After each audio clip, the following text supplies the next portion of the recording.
He recently published his first children's book, The Lesson Box, which joins his other publications, The Blessing of Brain and Other Poems, and All This Is Love, which is a collection of Virgin Islands poetry, art, and prose. He was awarded the Margaret Walker Fiction Prize by the Detroit Writers Guild in 1999, the Marguerite Cobb McKay Prize for publication of work for the 20th edition of the Caribbean Writer, and St. Thomas and St. John Library Association's Distinguished Caribbean Author Award in 2009.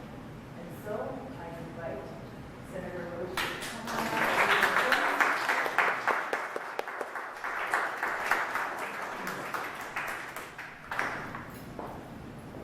Good evening, everyone. Good evening. Thank you for the introduction.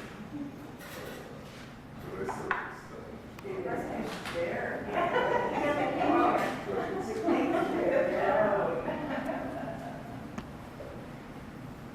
When I received the invitation, I thought for a little while, what would I say to the Library Association? And several things came to mind, because it's very difficult to ever be in any situation and have it not be political.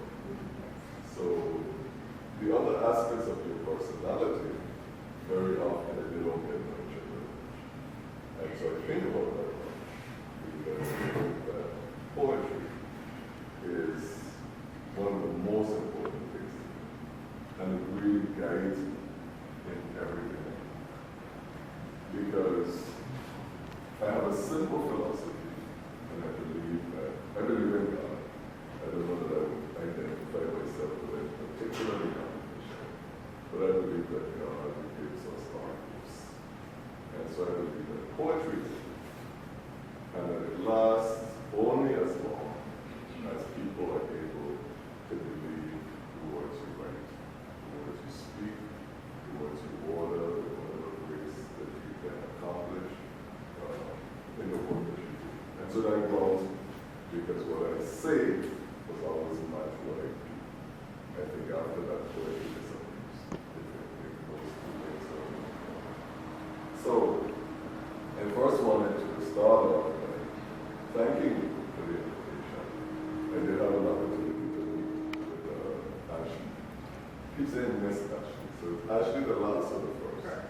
First meeting. Right. So we met a few months back. But the library, and to talk about some ideas that I had about libraries. And in reflecting on what I wanted to say, I thought about the library in my own experience. And some of the questions that you asked are questions that are in my mind as well. Because when I was a child, we were not by siblings. We had one library. That was the Ione Library, which is on Main Street in Charlotte. And so after all of this discussion about a new library, I never thought that meant the old library would disappear. I thought that meant we would have two, since the idea was to put this new library on the eastern end of the island in the Anna's Retreat area. And so I thought, this is great. We have an in-town library with children who live in the Saman area, children who in many instances are economically disadvantaged, would still be able to walk around the street from their homes and come to the library in town. And the town-led country library would then be available to all those students who live in that heavily populated Anna's Retreat area, as well as the whole eastern end of the island. So when I discovered that that was not the case, we had a library in the library division of libraries through document natural resources to come and talk about these ideas. In addition, I went to the library after school. So the library in town generally closed about 9 p.m. So we could come from school, go to the library, make noise sometimes, I get you about it. But you had the opportunity to read and pull on other resources and do your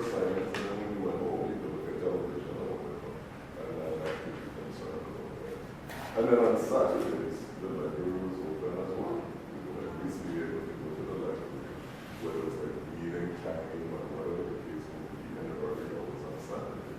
So as we move more into this modern era where you think you're expanding your resources, now you have a library that is open a few hours, and now a community of children don't have access to that, do not have access to that. So one of the things that I wrote to the commission about this same question that you posed actually about the hours. What usefulness is that if the libraries are open when children are in school and when they don't, when they leave school, they can't access the facilities. And of course, you know, these conversations are spoken about, take place in this climate where people now are even questioning, well, what's the point of libraries? There's some people who raise that question because they figure that now we have all of these resources at our fingertips. What's the utility of dedicating these kinds of resources to buildings? And I thought about that too, because I really think that going to the library or a library in a society and a community, to me really is a ritual. Really a library is a ritual. And if you go back to, say, the library at Alexandria in Egypt, a grand place that really represents the exchange of ideas, the marketplace of ideas. And societies need to have spaces where this is anchored. And so the library is a ritual, and I think we should think about that, because in all of the aspects of our lives, we recognize the need for rituals. And I think when we think of the library as a ritual, then we think about it as being essential to how we perceive ourselves as a society, how we perceive ourselves on that mission to educate the people we are a part of our communities. Just recently, when the governor gave his State of the Territory address, he talked about this reading deficiency, where so many of our children are not reading at grade level. And of course, what that means for the society and what that means for children in the years to come. I teach at the university. I haven't done that since I was elected, which was 2012. But from 1999 to 2012, I taught several courses at the university, including a course in the humanities. And the reason why I brought it up is because this conversation about children and learning is such a critical one. Because when you encounter students and you can almost see where their education went wrong, that you find people with a deficiency that is just waiting for somebody to recognize it and to switch, to turn the switch in some other direction. And much of that happens when they are very young. So clearly, the challenge is to address those issues when children are very young. We had the junior university program at the university where we brought in children in the 7th grade, young men, only young men, in the 7th grade who were in danger of failing in the 7th grade. And they were identified as a critical to bring into this program. And you recognize that so many instances, like a child would be very disruptive, right? A child would not pay attention, a child would find every distraction possible in the learning environment, was simply covering up something. You know, they were covering up something. They really didn't want you to discover that they couldn't. Right? They really didn't want you to discover that because that has a certain amount of shame. You know, that has a certain amount of shame. And if you identify them and you just somehow connected with them, bonded with them in some way, you were then able to uncover some of this too. And realize this is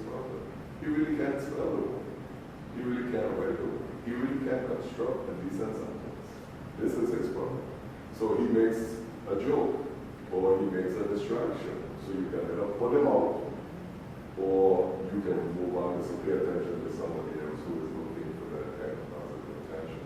And the reason why I say that is that perhaps we miss in the dialogue about how we address these deficiencies, we miss the essential role of what a library does to also stand in the gap in this education process.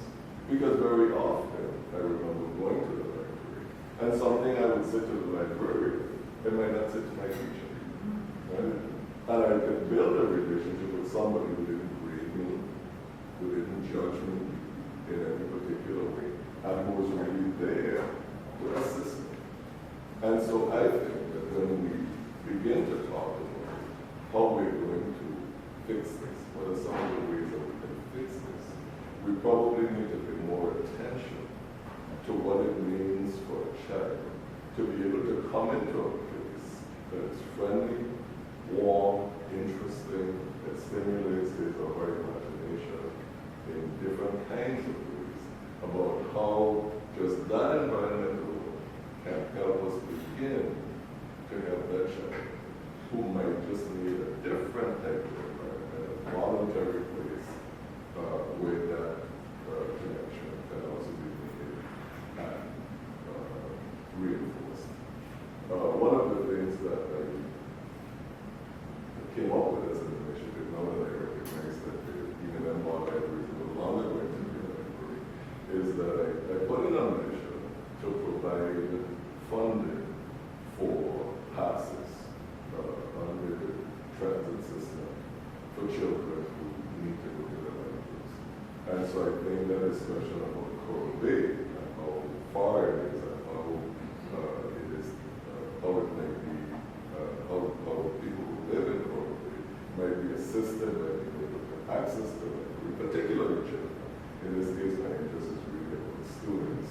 But you have students who live at Limburg Bay, Colin Terrace, and St. Thomas. For them to go from there to Anna's Retreat is similar to going from Coral Bay to coming from Coral Bay to Cruise Bay. And then there are places on St. Croix where children live in remote areas as well, where the library is not readily accessible. I think the challenge for us as a society sometimes is to move from the place of our own understanding to try to identify what issues other people may be wrestling. Because somebody will come along and say, Tregenza, that's not important, that's not really, wasting more government resources. Those children aren't going to go to the library. They're going to take the classes, or they're going to go to Kmart and play the video machines or whatever the case may be. So people come up with all kinds of responses about why that may not be feasible. But I think it's because some of us who have different types of resources available to us are unable to see that other people simply may not be able to do that. A child may simply not have an home. I mean, for a lot of people, that's not real. For a lot of people, that's not real. But we have to go past that. We have to think sometimes very basic things that people in our society are living without. The reason why I say that is that I try my very best to step off the place of judgment when I try to come up with ideas that might help the system improve. When I taught in that junior university program, I remember there was a little boy, and they call him a little boy. He wasn't a little boy, but he's a little boy. And he was very hot-tempered. I mean, anything anybody said, he would fly up at him. And no matter how many assurances I gave, I said, no, you don't deal with it. I'm going to deal with it. You don't say anything. I'm going to deal with it. And so another person says, well, he has on the same shirt. Oh, Lord. You wore the same shirt yesterday. Oh, no name called, and he'd be ready to fight. So long story short, they put him over the program, and they told him he can only come back if he brings a parent. So one day he shows up, and He's standing outside the door. He goes through the glass door. I see him and he's motioning. So I went to the door and he said, I brought my grandmother to talk to you. And I said, okay, hold on a second. I'm going to get the other children situated. And when I'm done, I'll come over and I'll speak to you and your grandmother. So I did that. And then I went outside. And I saw this woman leaning over the rail. And I looked at her and I said, woman looks to be about 30-something, between 30-something and 40. You know what I'm saying? So I went back inside. So he came again to the door. And I said, well, I came outside, but I didn't see your grandmother. And he said, that's all over there. So I said, you're his grandmother? And she said, yes. So I said, well, where are his parents? And she said, well, his father, nobody knows where he is. And his mother, I don't know, went to jail or something, I don't know, with drugs, whatever the case may be. So here was a woman who was standing in the gap that I thought was his, could probably come close to being his mother, but this is his family, right? And so I thought back to my own upbringing. See, this is the kind of person you get when you ask a boy to come to you. So I went back to my own upbringing and I thought, you know, I was born in a little old house in Citrus, rusted, galvanized roofing. It leaked in some places. It did not have, I know I'm very young, but it did not have running water and it did not have electricity. It did not have a refrigerator. It did not have a television, right? Because we had no electricity to run those things. But guess what? When I was born, my mother, of course, she was there because she didn't know. My father was there. My mother's mother. My mother's father. All of my mother's sisters. Right? They were all there. So as poor as that situation might have been, you cannot put a value on what it means to come into the world with such an extended family and network of people who are looking out for you. And some of these children that we're trying to reach and we're trying to help have none of that. Have absolutely none of that. And so when the temptation is to be despondent, because sometimes we feel like we want to give up, sometimes when the temptation is to make a judgment about what that person should or shouldn't be like, we have to step out. I have to step out of my box of having had all of that. Loving grandparents, and loving parents, and loving aunts and uncles. Having to step out of that and put myself in the place of a person who has none. You know? And so, people like you who form these organizations, because I've been to the meetings of the Friends of the Public Library in St. Thomas as well. But people like you who form these organizations and support this work that the library do, the libraries do, you're very, very important. That you're very, very important to the society. And children benefit. And sometimes it's hard to see where that benefit is. But I think of it all the time as like literally that pot that you drop a pebble in, and you have no idea where that you're going to take the rest of us. Who will be helped by that person, who you give an idea to, who you inspire, who you nurture, who you show some passion. You have no idea how far that will go. And so I thank you very much for the work that you do. I thank you for inviting me here this evening. And I'm going to give you a little piece of a poem because I couldn't possibly sit up here and share with you a poem. It's very short. It's not one of my long ones. Of course you have it on the slide. Yeah, I'm telling people to pull it up. And I wrote this poem because I was thinking about my life in the Virgin Islands. And I came to the Virgin Islands at the age of 8. And I had the experience of meeting really, really wonderful people. And as I look at the landscape now, you know, these people are passing. Each generation of them, they're passing. My dad died at the age of 86 in January of 2013. You know, last week I went to a retired police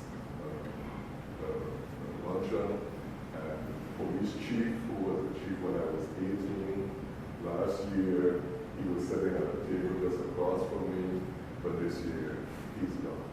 And so I've been thinking about these people and this change in the landscape, and thinking about the ones of us who now come behind them and the work of anchoring a society that we need to do. So the point is untitled, but it says this simply. By sudden, we find ourselves in the time when those who did the anchoring are taking their part. And those of us to take their place wonder whether we can, whether we have the stuff for anchoring, whether we are sufficient or barely enough. It's a short one.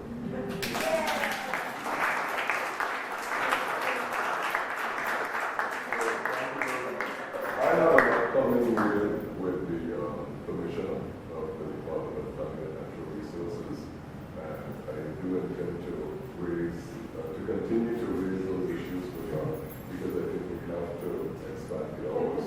So definitely check into the book meeting, and by the time you have another annual meeting, I don't think you'll have no problems. Okay?